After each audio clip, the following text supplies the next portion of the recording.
Hi guys, சூப்பரான ஒரு பப்பாளி பழத்தை வாங்க பார்க்கலாம். சூப்பராக இருக்குது மக்களே, வேறு லெவல்.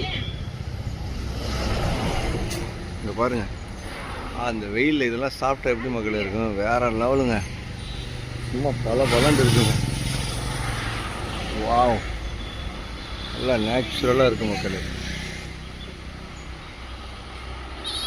அப்படியே பழுத்து தொங்குது. இதில் அணில் கடிச்சிருக்குன்னு நினைக்கிறேன். அணில் கடிச்சிருக்குது. சூப்பராக இருக்குது பழம். பாருங்க, இங்கே பாருங்க, பப்பாளி பழமாக தொங்குதுங்க. செம்மையாக இருக்குது. சாப்பிட்ணும் ஆசை. ஸோ வீட்டுக்காரவங்கள்ட்ட கேட்டுக்கிட்டு சாப்பிடுவோம். ஓகேங்களா. இது கருவேப்பிலை. அடுத்தது பாருங்க, வாழை மரம்.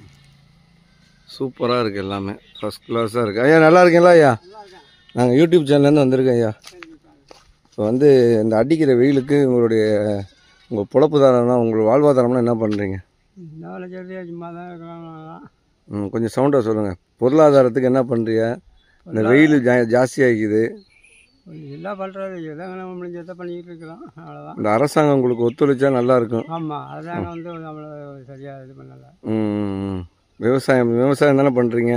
ஆமாம், விவசாயம் பண்ணுறீங்க. என்னென்ன விவசாயம் என்னென்ன பண்ணுறீங்க சொல்லுங்கள்.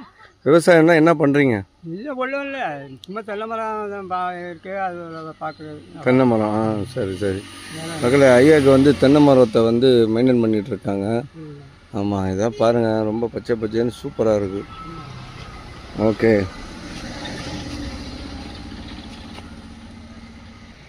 பாருங்க, ஐயா பப்பாளிக்கு பர்மிஷன் கொடுத்துட்டாங்க பறிக்க சொல்லி. அதுதான் இப்போ பறிக்க போகிறோம். ஐயாவோட வீடை வாங்க போய் பார்ப்போம். ரொம்ப ஒரு அருமையான வாழ்க்கைங்க. என்ன தான் கோடான கோடி பணம் இருந்தாலும் இந்த மாதிரி ஒரு குடிசை வீட்டில் ஒரு நிம்மதியான வாழ்க்கை வாழ்கிறதுங்கிறது இறைவன் கொடுத்து மிகப்பெரிய ஒரு பொக்கிஷன். இங்கே பாருங்கள், அழகான ஒரு கிணறு, சின்ன கோன்னு ஒரு கிணறு வச்சுருக்காங்க. அழகாக ஸ்விம்மிங் பூல் மாதிரி இருக்குது.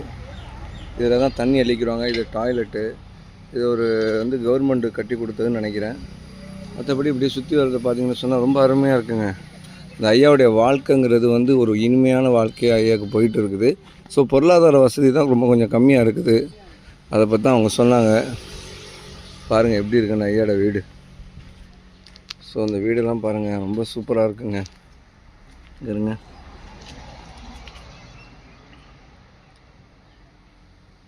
எல்லாமே ஒரு ஏழ்மையான வாழ்க்கை தாங்க. இதாங்க இறைவனுடைய தூதர், இறைவனுடைய நேசர்கள்லாம், சஹாபாக்கள்லாம் இப்படி தாங்க வாழ்ந்தாங்க.